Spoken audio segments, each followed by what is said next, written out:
சுயமரியாதை எதிர்பார்க்குற எல்லா லேடிஸ்குள்ளும் கம்பல்சரி அவங்க வந்து இண்டிவிஜுவலாக அவங்க வந்து சம்பாதிக்கணும். ஜென்ஸை பொறுத்த வரைக்கும் பிஸ்னஸ் ஸ்டார்ட் பண்ணுவாங்களே நிறைய பேர் ஃபெயிலியர் ஆகிருப்பாங்க. ஒரு சின்ன ஃபெயிலியர்னா கூட உடனே சோர்ந்து போயிடுவாங்க. ஆனால் ஒரு லேடிஸ் பார்த்தீங்கன்னா ஒரு மிஷின் வச்சு கூட ஃபேமிலி ரன் பண்ணுற எத்தனையோ லேடிஸ் பார்க்கலாம்.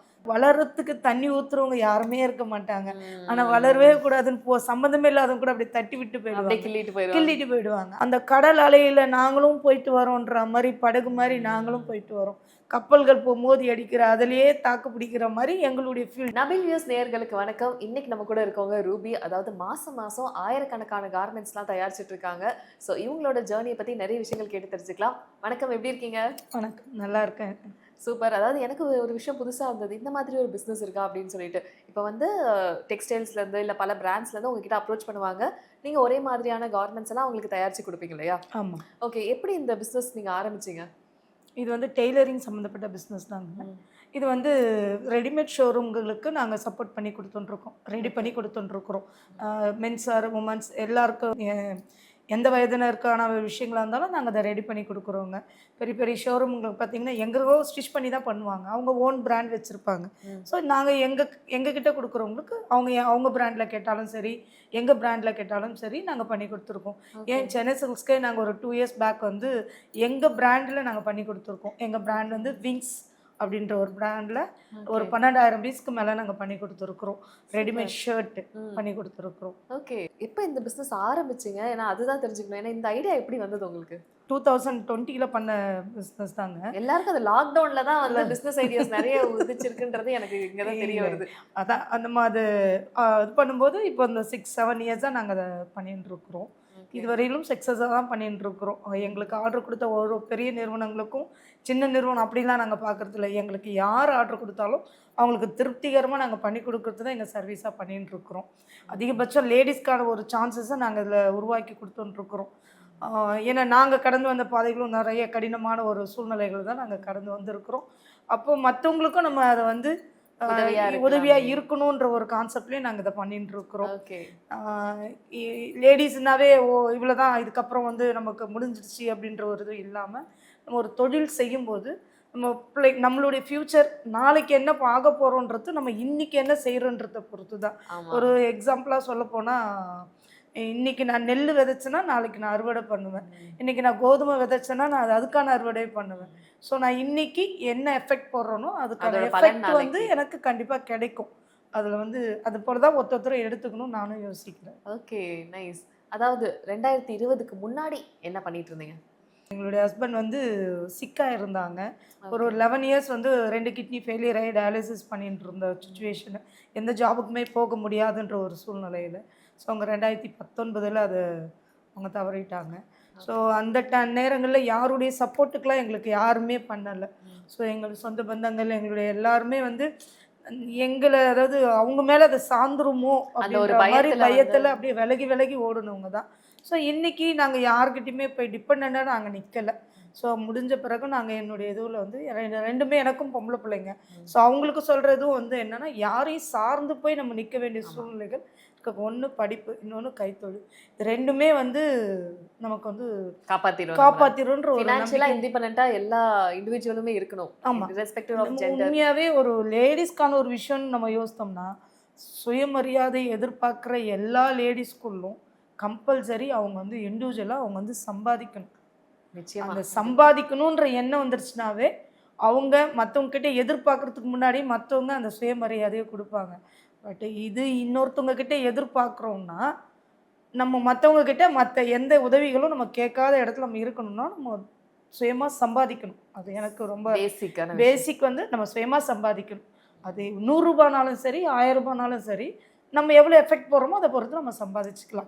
இன்னொரு விஷயம் என்னன்னா, இப்போ நீங்கள் சொல்லியிருந்தீங்க 11 வருஷமா ஹஸ்பண்ட் வந்து சிக்கா இருந்தாங்க அப்படின்னு சொல்லி, நீங்களும் அப்போ வந்து ஒர்க்குக்கு போக முடியாத ஒரு சூழ்நிலை. அந்த வாரத்தில் ரொம்ப கஷ்டமாக இருந்திருக்கலாம். ஏன்னா அவரும் ஒர்க் பண்ண முடியாத சிச்சுவேஷன், நீங்களும் அவருக்கு ஹெல்ப் பண்ண வேண்டிய ஒரு சிச்சுவேஷன். அப்படின்றப்ப அந்த டைம்லாம் எப்படி மேனேஜ் பண்ணீங்க? அந்த நேரங்களில் மதர் மட்டும்தான் எனக்கு கூட சப்போர்ட்டில் இருந்தாங்க. என்னுடைய அம்மா வந்து பென்ஷனரு. அவங்களுடைய சப்போர்ட்டில் தான் என்னால் அத்தனை வருஷங்களும் என்னால் கடந்து வர முடிஞ்சது. என் பிள்ளைங்களை பார்த்துக்கிறது, எனக்கு மற்ற ஃபினான்ஷியல் அப்பா வந்து ஹெச்எம்மாக ஒர்க் பண்ணிட்டு இருந்தாங்க. ஸோ அவங்க பென்ஷனு அப்படி தான் எனக்கு வந்து இது பண்ணி கொடுத்தாங்களே கண்டி மற்றபடி என்னால் வேறு ஒன்றுமே ஏன்னா வாரத்தில் 3 நாள் நாங்கள் மெடிக்கல் கம்பல்சரி போய் ஆகணும். அந்த மாதிரி ஒரு சூழ்நிலையில் அங்கே கடந்து வந்திருக்கிறேன். பிள்ளைங்களுக்கும் நான் அதை தான் சொல்வேன். எந்த சூழ்நிலை வந்தாலும் நம்ம வந்து ஃபினான்ஷியலாக இண்டிபெண்ட்டாக இருக்கணுன்றது தான். இப்போ எங்ககிட்ட ஒர்க் பண்ணுற லேடிஸ்க்கும் கூட நான் சொல்கிற ஒரே ஒரு விஷயம் இதுதான். நீங்கள் ஃபேமிலியிலே கூட ஒரு மிஸ் அண்டர்ஸ்டாண்டிங் வருதுன்னா, ஸோ உங்களுடைய எஃபெக்ட் அங்கே இருந்ததுன்னா அந்த மிஸ் அண்டர்ஸ்டாண்டிங்கை நீங்கள் கண்டிப்பாக யார் வருவாங்க போவாங்க அதெல்லாம் தாண்டி நம்ம கையில் என்ன நிற்குது அப்படின்றது தான். நம்ம ஃபேமிலி ப்ராப்ளத்தை கூட சால்வ் பண்ணோன்னா கம்பல்சரி லேடிஸ்க்கான விஷயன்றது வந்து இண்டிபெண்ட்டாக அவங்களுடைய வருமானம் இருக்கணும். இருந்தால் பிரச்சனைக்கான தீர்வுகளும் அங்கேயே கிடைச்சிரும். ஆமாம், எல்லா பிரச்சனைக்கான தீர்வுகளும் அங்கேயே கிடைச்சிரும். நம்ம யார்கிட்டையும் போக வேண்டிய எந்த நிர்பந்தங்களும் இல்லை. ஓகே. இப்போ நீங்கள் 2020 வந்து ஆரம்பிக்கிறப்போ உங்களுக்கு வந்து முதல் ஆர்டர் என்ன? முதல் ஆர்டர் வந்து ஒரு மாஸ்க்கு தான் எனக்கு ஆர்டர். ஏன்னா அந்த லாக்டவுன் முடிகிற அந்த பீரியடில் எனக்கு மாஸ்க்கு தான் ஒருத்தவங்க ஆர்டர் பண்ணாங்க. நான் அந்த மாஸ்க்கு பண்ணி கொடுத்தோம். சின்ன எப்படி சொல்கிறது, லாபம்ன்றது ரொம்ப கொஞ்சம். ஆனாலும் நாங்கள் அதை ஃபஸ்ட் இதுவாக எடுக்கும்போது இதை நிறைவாக பண்ணி கொடுப்போம் அப்படின்னு சொல்லிட்டு நான் பண்ணி கொடுத்தேன்.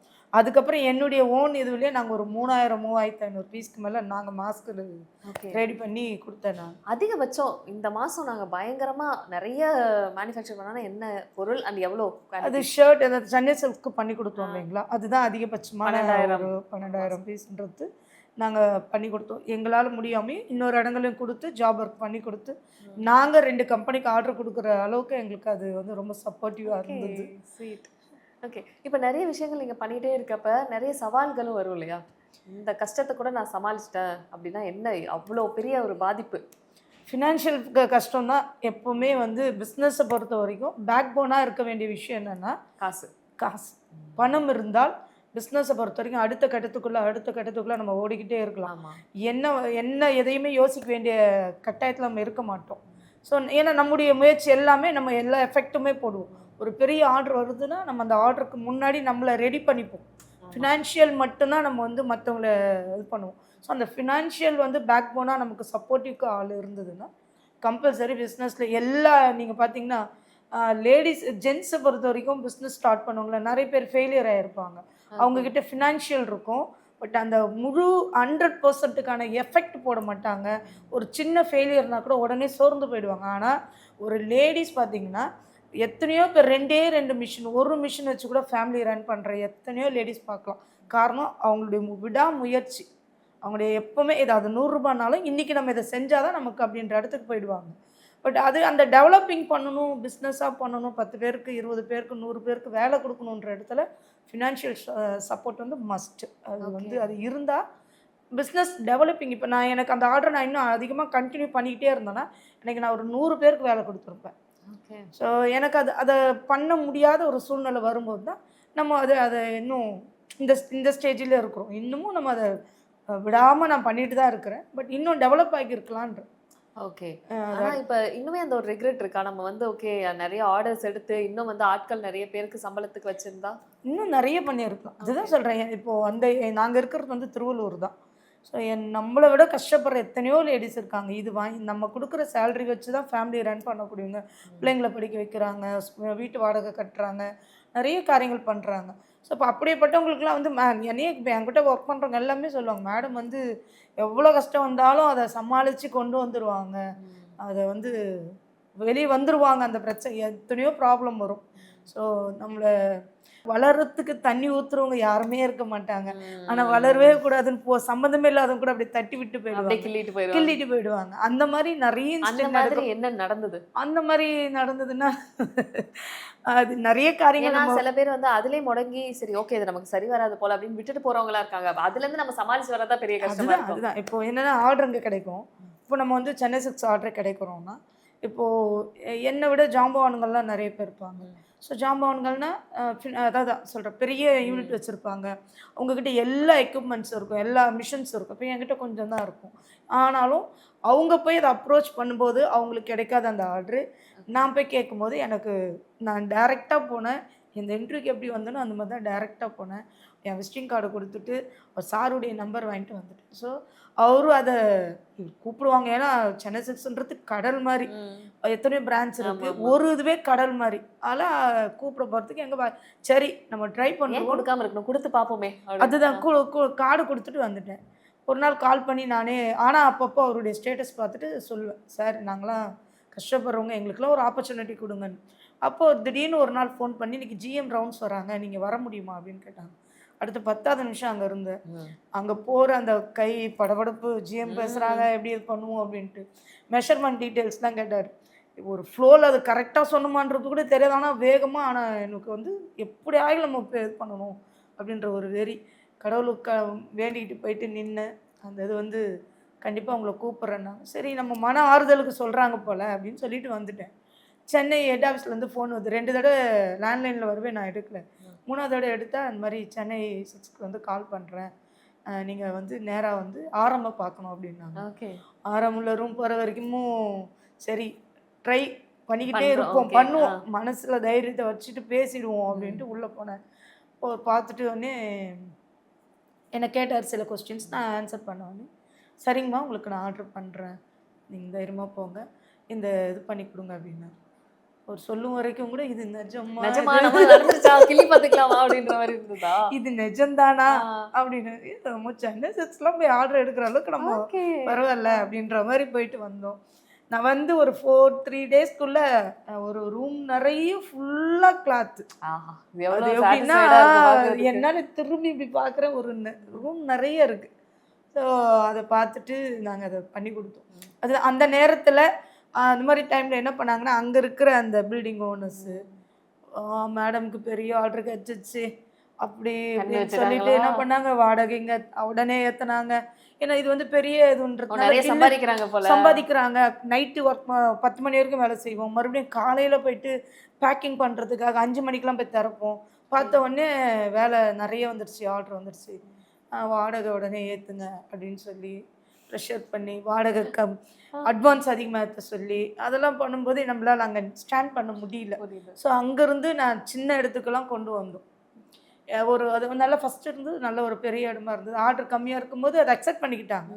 ஓகே ஏதோ பண்ணிட்டு இருக்கிறாங்க, நமக்கு வாடகை கொடுத்தா போதும்.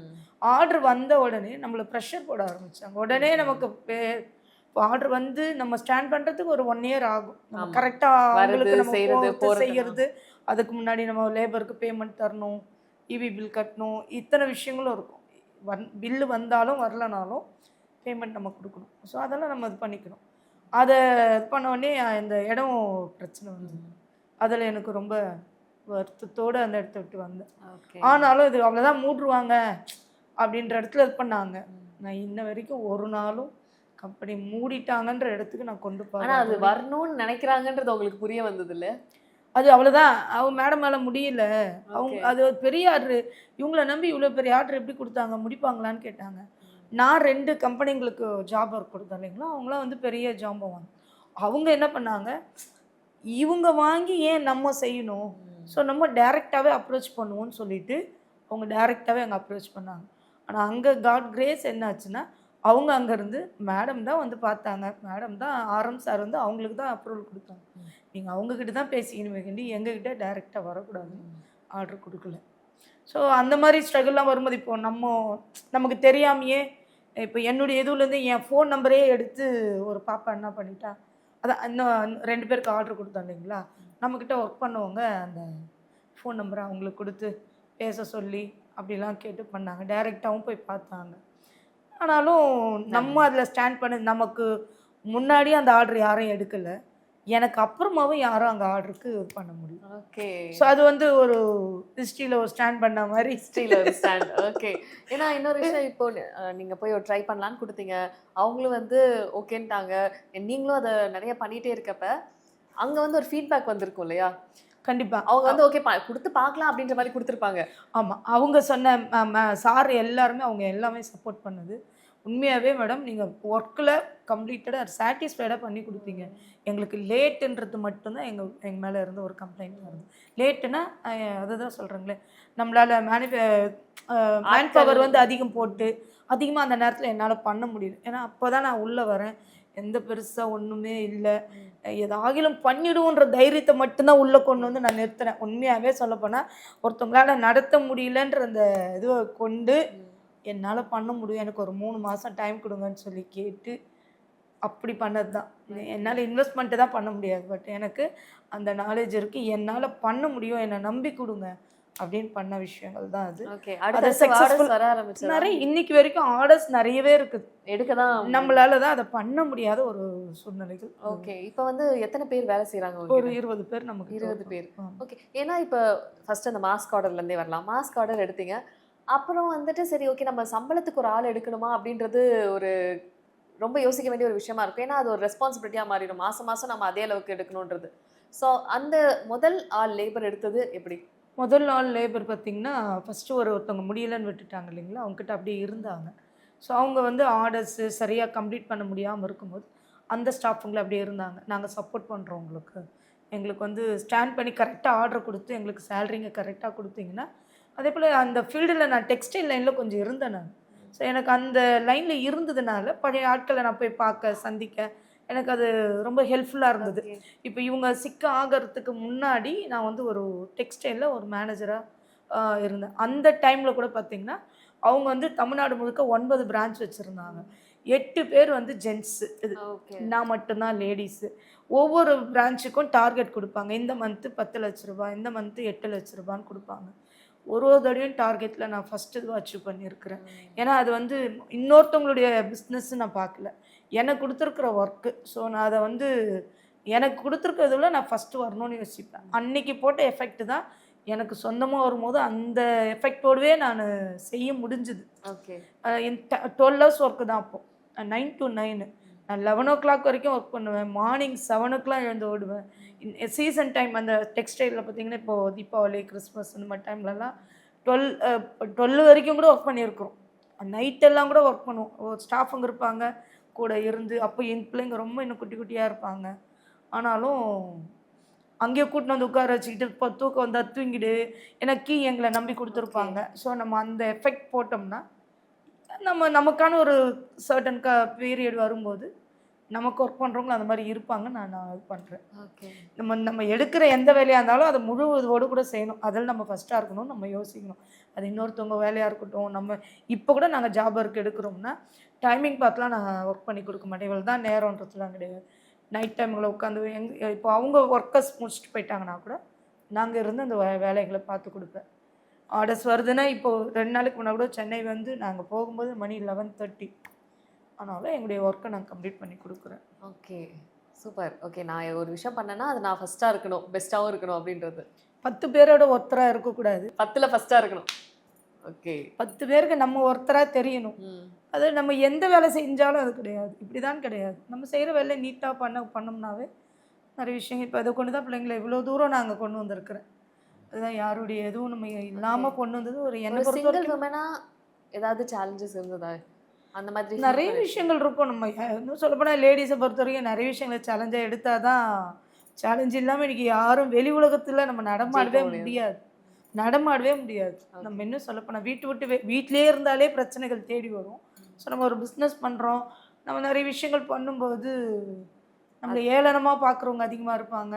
சம்மந்தம் இல்லாதவங்க நம்மளை கமெண்ட் பண்ணுவாங்க. அதெல்லாம் காது கொடுத்து கேட்டுட்டு இருந்தால் டெய்லி வேறு ஒன்றுமே நம்ம வேலையை பார்க்க முடியாது. அந்த கமெண்டு, ஐயோ என்ன இப்படி சொல்கிறாங்க, என்ன இப்படி பண்ணுறாங்க அப்படின்னு பேசிக்கிட்டே தான் நம்ம இருக்கணும். அது ஒரு அவங்க வேலை அவங்க பார்க்குறாங்க. என் வேலை நான் கார்மெண்ட்ஸ் நடத்தணும், நான் என் பிள்ளைங்களுக்கான எஃபெக்ட் கொடுக்கணும், இது என்னுடைய வேலை, இதை நான் பார்க்குறேன். ஓகே, நான் என்ன அப்படி தான் யோசித்துக்கிறேன். நீங்கள் என்ன சொன்னாலும் எனக்கு பிரச்சனை இல்லை அப்படின்னு. ஆமானா ஆமாம், இல்லைன்னா இல்லை. அது நீங்கள் ஆமான்னு எடுத்துக்கிட்டா ஆமாம், இல்லைன்னா இல்லை, அவ்வளோதான். அதுக்கு நம்ம பதில் கொடுக்க வேண்டிய அவசியம் எனக்கு இல்லை. எனக்கு நிறைய வேலை இருக்குது, அவ்வளோதான். என்னை பொறுத்த வரைக்கும் வேலை இல்லாதவங்க தான் கமெண்ட் பண்ணிட்டு இருப்பாங்க.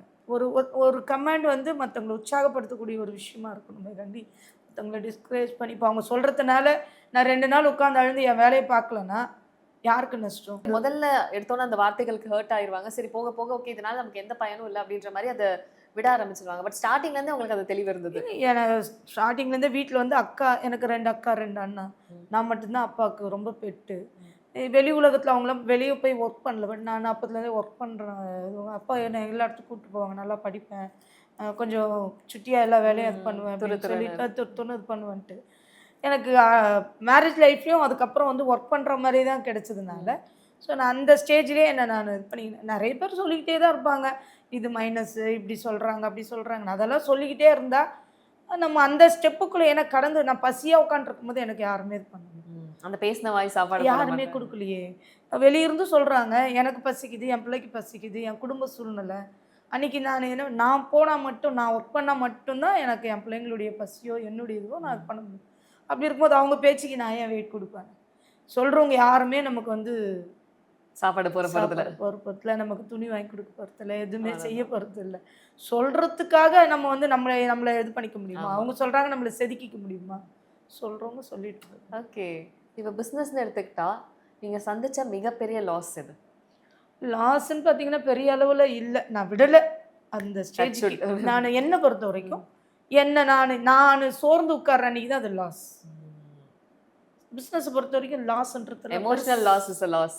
ஓகே, எமோஷ்னலுக்கு நம்ம இடம் கொடுத்து நம்ம போகாமல் உட்காந்துட்டோம்னா கண்டிப்பாக அன்றைக்கி லாஸ் தான். மற்ற தருணங்கள் எல்லாமே நம்ம பிஸ்னஸ் ஸ்டாண்ட் பண்ணுறதே பெரிய விஷயங்க. இன்னைக்கு ப்ராஃபிட் நான் நிலைச்சு நிற்கிறேனே அதுவே போதும். இன்னைக்கு உண்மையாகவே பிஸ்னஸில் நம்ம ஸ்டாண்ட் பண்ணுறது உண்மையாகவே ரொம்ப பெரிய விஷயங்கள் தாங்க. நான் எடுக்கிற ஃபீல்டை பொறுத்திங்கன்னா அதுதான் சொல்கிறாங்களே, ஒரு ஓட்டோ கம்பெனி பார்த்திங்கன்னா அவங்களே கம்பெனி வச்சுக்கிறாங்க. இன்னொரு கம்பெனியை ஸ்டார்ட் பண்ணும்போதே ஒரு பிராண்டுன்னு வரும்போது அவங்க ஒரு கம்பெனி உருவாக்கிட்டு வராங்க. ஒரு பெரிய இன்வெஸ்ட்மெண்ட்டை போட்டு உள்ளே வரவங்க கிட்ட அந்த கடல் அலையில் நாங்களும் போயிட்டு வரோன்ற மாதிரி, படகு மாதிரி நாங்களும் போயிட்டு வரோம். கப்பல்கள் மோதி அடிக்கிற அதிலேயே தாக்கு பிடிக்கிற மாதிரி எங்களுடைய ஃபீல்டு. ஓகே, நல்ல எக்ஸாம்பிள்.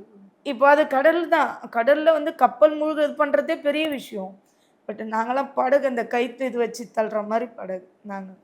ஆனாலும் அதில் நாங்களும் டெய்லி போயிட்டு மீன் பிடிச்சி கொண்டு வந்து எங்கள் குடும்பங்களை நாங்கள் பண்ணிட்டு இருக்கிறோன்றது ஒரு சவாலான விஷயம்தான். ஒரு பெருமைப்படக்கூடிய என்னையே இது பண்ணிப்பேன், நம்மையே மற்றவங்களோட கம்பேர் பண்ணிப்பேன். இந்த ஃபீல்டுலேயும் ஒரு ஃபீல்டு எடுக்கிறோன்றது பெரிய விஷயம் இல்லை, அதில் ஸ்டாண்ட் பண்ணுறது ரொம்ப பெரிய விஷயம். அடுத்தடுத்து என்னென்ன பிளான்ஸ் வச்சுருக்கீங்க? எனக்கு வந்து நிறைய ஆர்டர்ஸ் வரணும். அந்த ஆர்டர்ஸை வந்து பெரிய அளவில் நான் கொண்டு போகணும். என்னை போல் இருக்கிற லேடிஸ்க்கு நான் நிறைய டைமில் அழுதுருக்கிறேன். நான் அதை என்னுடைய கஷ்டத்தை சொல்ல நான் விரும்பலை. நான் அழும்போது எனக்கு யாருமே உதவி செய்யாத தருணங்கள்லாம் நிறைய இருக்குது. ஆனால் அந்த மாதிரி ஒரு சூழ்நிலை எனக்கு வந்து ஒரு லேடிஸ்க்கான விஷயம்னா அங்கே போனால் கிடைக்குன்ற மாதிரி என்ன நான் உதாரணமாகவும் இருக்கணும், உதவியாகவும் இருக்கணும்னு ஆசைப்பட்றேன். ஒரு எப்படி ஒரு சமுதாயத்தில் ஒரு விஷயத்தை தாண்டி தான் லேடிஸ் வருவோம். அந்த விஷயங்கள் நடக்கும்போது சொன்னால் நமக்கு சப்போர்ட் பண்ண யாருமே இருக்க மாட்டாங்க. காரணம் நமக்கு ஆப்போசிட்டாக இருக்கிறவங்க வந்து பணபலத்தில் இருப்பாங்க. ஸோ அவங்களுடைய நியாயம் தவறாகவே இருந்தால் கூட அவங்களுக்கு சப்போர்ட் பண்ண 4 பேர் கூட இருப்பாங்க. நம்ம கூட தனிமையாக தான் நம்ம நின்று இருப்போம். அதெல்லாம் கடந்து வரும்போது எனக்கான ஒரு நியாயம் கிடைக்கணும் போது நான் எந்த லேடிஸ் போய் பார்க்குறதுன்னு எனக்கு தெரியல. ஓகே, இதுக்கான ஒரு அமைப்பெல்லாம் இருக்கா அப்படின்ற மாதிரிலாம் கூட எனக்கு தோணிருக்கு. ஆனால் அந்த டைம்லலாம் நான் என்னையே இது பண்ணுவேன். நம்ம கண்டிப்பாக ஒரு நல்ல ஸ்டேஜுக்கு போகிறோம்னா ஒரு அமைப்பாக நம்ம இங்கே போனால் லேடிஸ்க்கு இந்த மாதிரி சூழ்நிலை என்னென்ன பிரச்சனைகள்லாம் சால்வ் பண்ணும், என்னென்ன விஷயங்கள்லாம் லேடிஸான இப்போ இந்த பெண் பிள்ளைங்களுக்கான விஷயங்கள் நடக்கும்போது எத்தனையோ பேர் வக்கீலுங்களுக்கு பணம் கொடுக்க முடியாமல் கூட நிறைய விஷயங்கள் போகாமே நிற்கிறாங்க. நம்ம அந்த மாதிரி இல்லை, இங்கே போனால் உண்மைக்கு மட்டும் இருந்ததுன்னா இவங்களால இந்த உதவி செய்ய முடியுன்ற இடத்துக்கு நம்ம நம்ம போய் அவங்களுக்கு அந்த உதவினா இதை எத்தனை யார்கிட்ட கொடுத்தா இன்றைக்கி வந்து நிறைய இதை சொல்கிறோம், சோஷியல் மீடியா நிறைய விஷயங்கள் இருக்குது. நம்ம நியாயத்தை கேட்கணும். எங்களுக்காகலாம் யாருமே கேட்காத சூழ்நிலைகள்லாம் நிறைய இருக்கிறோம். யாருமே இல்லை, சரி விடு வலிக்குது, ஆனாலும் நம்ம அடுத்த நாளுக்கான விஷயத்துக்கு ஓடணும்னு சொல்லிட்டு நிறுத்துறதுக்கான ஒரு தருணம் இருக்கும்ல. இப்போ தொடர்ந்து அழுதுகிட்டே இருக்கோம், அந்த அழுகையிலேருந்து கடந்து வர்றதுக்கான இப்போ எனக்கு வலிக்குதுன்னு அழுதுகிட்டே இருந்தோன்னா என் பிள்ளையுடைய பசியை பார்க்கணும். எந்த லேடிஸாக இருந்தாலுமே வேறு வழி இல்லாமல் எக்ஸ்போஸ் பண்ணாமல் வெளியே வராங்கன்னா அடுத்த நாள் இப்போ ஒன்று பிள்ளைங்களாக இருப்பாங்க, இல்லைன்னா பேரண்ட்ஸாக இருப்பாங்க. இந்த 2 சூழ்நிலையை தான் அவங்க என்ன பண்ணுவாங்க, நெருக்கடியில முன்னாடி வச்சு அந்த பிரச்சனைலேருந்து வெளிவரத்துக்கான இதுவாக யோசிப்பாங்க. அப்போ நம்மளை போல் நான் அழும்போது நான் யோசிப்பேன், எனக்காக யாருமே இல்லையே, எனக்காக யாருமே இல்லையே. என்னை போல் எத்தனை பேர் அந்த மாதிரி சூழ்நிலைகள் இருந்திருப்பாங்க. அப்போ அந்த சூழ்நிலைகள் இருக்கிறவங்களுக்கு இது ஒரு ஆதரவான ஒரு விஷயமா இருக்கு. சொல்ல முடியல, பட் ஆனால் அது அந்த உணர்வுபூர்வமாக அதை வெளிப்படுத்தணும்னு எனக்கு ஆசை. நமக்கு ஆதரவு கொடுக்க அந்த டைம்ல யாரும் இல்ல. பட் நம்ம நிறைய பேருக்கு ஆதரவா இருக்கணும். கண்டிப்பா இருக்கணும். அதுவும் லேடீஸ்க்கு இருக்கணுன்றது என்னுடைய இது. ஒரு கைவிடப்பட்டவங்களா இருக்கட்டும், கணவரால நிறைய கஷ்டங்கள் அனுபவிக்கிறவங்களா இருக்கட்டும், பிரச்சனைகள் மத்தியில இருக்கிறவங்களுக்கு, அது பண பிரச்சனை மட்டும் கிடையாது. மத்த இது எத்தனையோ பேர் அத சகிச்சு வாழ்ந்தே முடிச்சிடுறாங்கல்ல. சகிப்பெல்லாம் இருக்க வேணாம். சகிப்பு இருக்கணுங்க. பட் அத முடிச்சுட்டு ஆனா அவங்க திரும்பி பார்த்தாங்கன்னா, நான் இப்படிலாம் அழுதுருக்கிறேன், ஆனா எனக்கு யாருமே பண்ணலன்றது தான் அவங்களுடைய கேள்வியா இருக்கும். ஓகே. நமக்காக யோசிக்க யாரும் இல்ல. யாரும் இல்ல. நான் இப்படிலாம் மனச கஷ்டப்பட்டுருக்கேன். நான் இந்த மாதிரிலாம் செஞ்சிருக்கிறேன். ஆனா, எனக்கு கேட்க யாருமே இல்லன்னு அழுத நெறைய விஷயங்கள் இருக்குது. அது வந்து இன்னொருத்தவங்களுக்கு நடக்கும்போது, ஐயோ! அன்னைக்கு ரூபி அவங்க இருந்தாங்க அப்படின்னு சொல்லணும். நான் இல்லாம போனேன்னா கூட, அது வந்து இருக்கணும்னு நான் யோசிக்கிறேன். ஏன்னா நான் கடந்து வந்தது அவ்வளோ கஷ்டமான சூழ்நிலைகள். நெறைய கடந்து வந்திருக்கிறேன். அது இன்னைக்கு வெளிப்படுத்த கூட விரும்பல நான். காரணம், இன்னைக்கு வந்துட்டேன். இந்த இடத்துக்கு வர்றதே பெரிய விஷயங்கள் தான். இன்னும் வரணும். நான் இன்னும் வளர்ந்து தான் அவங்களுக்கு பதில் சொல்லணும்னு நினைக்கிறேன். அதை இப்ப ஷேர் பண்ணா கூட ப்ராப்ளமா ஆகிறதுக்கான வாய்ப்பு இருக்கு. அப்படிலாம் ஒன்றும் இல்லை. எனக்கு என்னன்னா, நான் வார்த்தையால பேசக்கூடாதுன்னு யோசிக்கிறேன். ஓகே. இப்பயே வந்து ஸ்டாண்ட் பண்ணிட்டு இருக்கிறோம். இன்னும் நான் அதிகமாக ஸ்டாண்ட் பண்ணணும். இன்னும் 10 பேருக்கு இன்னைக்கு 20 பேருன்றது இன்னும் 200 பேர் கொடுக்கணும். இன்னும் 2000 பேர் கொடுக்கணும். இல்ல உங்களை யாராவது ஏளனமா பார்த்துருக்காங்களா? இல்ல பண்ண முடியாதுன்னு நினைச்சு நம்ம ட்ரெஸ் பண்ணுறோம் இல்லைங்களா? இப்போ நிறைய இந்த நீட்டாக ட்ரெஸ் பண்ணணுன்றது இப்போ இல்லை, எனக்கு எப்போவுமே. எனக்கு சின்ன வயசுலேருந்து நான் ரொம்ப நீட்டாக ட்ரெஸ் பண்ணணும்னு யோசிப்பேன். நம்ம ட்ரெஸ் பண்ணுறத கூட இப்போ நான் வாங்கி நான் சம்பாதிச்சு நான் ட்ரெஸ் பண்ணிக்கிறதுக்கு இன்னொருத்தங்க கமெண்ட் பண்ணக்கூடிய விஷயங்கள், சில சூழ்நிலைகள் இந்த கடன் பிரச்சனைகளில் பண்ணும்போது இதெல்லாம் மட்டும் பண்ணிக்க தெரியுது. கடன் கொடுக்கல அப்படின்ற மாதிரி மற்றவங்க முன்னாடி ஸ்டாஃபுங்க எதிர அந்த மாதிரிலாம் நிறைய கடந்து வந்துருக்குறேன். நான் வந்து ஒரு கம்பெனிக்கு ஒரு ஓனராக போய் உட்காரேன்னா அதுக்கேற்ற மாதிரி தான் நான் நான் பண்ணிட்டு போவேன். ஸோ இப்போ நான் அந்த இடத்துல நான் என்னை யோசித்து நான் போகிறேன்னா, மற்றவங்க முடிவு பண்ணக்கூடாது. பணம் கொடுத்துருக்காங்கன்னா நான் பணம் கேட்கணும், தவறு கிடையாது. ஆனால் வார்த்தைகளினுடைய மிகுதி வந்து அது ரொம்ப காயப்படுத்தியிருக்கும், ரொம்ப அவமானத்தை கொடுத்துருக்கும். என்ன தான் நம்மளே தேத்திக்கிட்டால் கூட அன்றைக்கி அழாமல் நம்ம இருந்திருக்கவே மாட்டோம். விடிய விடியெல்லாம் தூங்காமல் அழுதுருக்கிறேன். விடிய விடிய தூங்காமல் அழுதுருக்கிறேன். பிள்ளைங்க தூங்கிட்டாங்கன்னா கூட என்னையே தேத்தி, ஆனாலும் அடுத்த நாள் நான் என் ரொட்டீனே என் ஒர்க்கை பார்க்கணும். இந்த பீரியடில் இதுக்கு முன்னாடி கூட சொல்கிறேன்.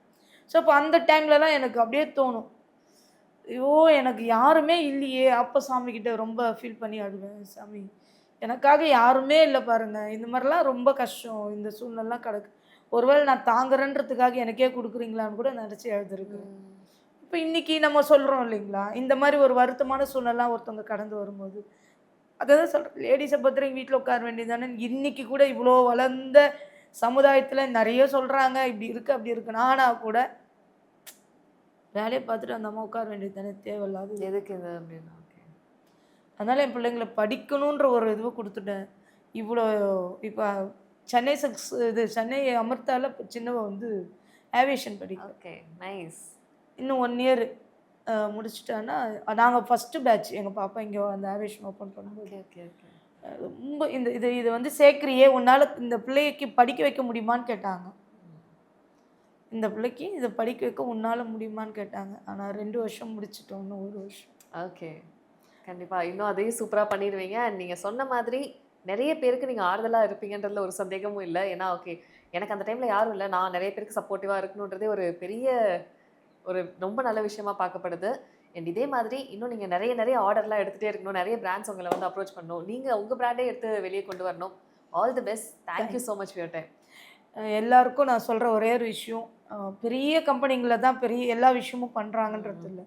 எங்களை போல் சின்ன சின்ன கம்பெனியில் கூட நீங்கள் எந்த மாடல், மென்ஸ் உமன்ஸ் எந்த மாடல் கொடுத்தாலும், அது 1000 பீஸாக இருக்கட்டும், 2000 பீஸாக இருக்கட்டும், எத்தனை இது வேணாலும் நாங்கள் பண்ணி கொடுப்போம். எங்களுக்கு வந்து அந்த மாதிரி வாய்ப்புகளை மட்டும் எங்களுக்கு உருவாக்கிட்டாங்க. எனக்கு அது மட்டும்தான் தேவை. மற்றபடி உங்களுடைய சப்போர்ட் எங்களுக்கு எப்படி வேணும்னா வாய்ப்புகளாக சப்போர்ட் பண்ணி கொடுங்க. கண்டிப்பாக எங்களை நம்புங்க. நாங்கள் நிறைய காரியங்கள் செய்வோம் அப்படின்றது மட்டும் நான் இந்த இது மூலியம் சொல்ல கடமைப்பட்டிருக்கேன். தேங்க்யூமா, தேங்க்யூ. கண்டிப்பா நடக்கும். Thank you so much. தேங்க்யூ.